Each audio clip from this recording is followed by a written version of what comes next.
గ్లాసున్నర బియ్యంలో నీళ్లు పోసి నానబెట్టుకోవాలి. ఒక బట్ట మీద బియ్యం ఆరబెట్టుకోవాలి.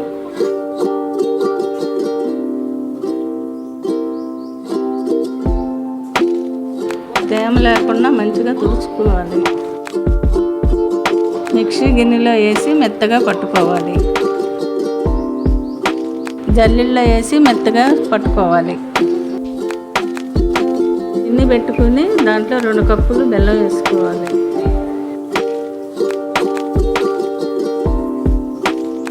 గ్లాసు నీళ్లు పోసుకుని బాగా పాకం రానివ్వాలి.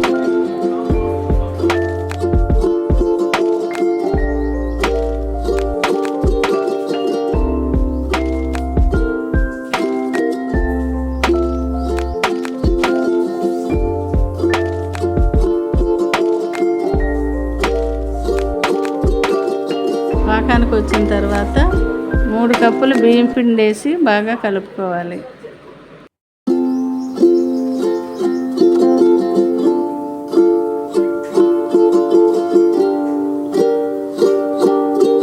ఉండలు చుట్టుకొని పక్కకు పెట్టుకోండి.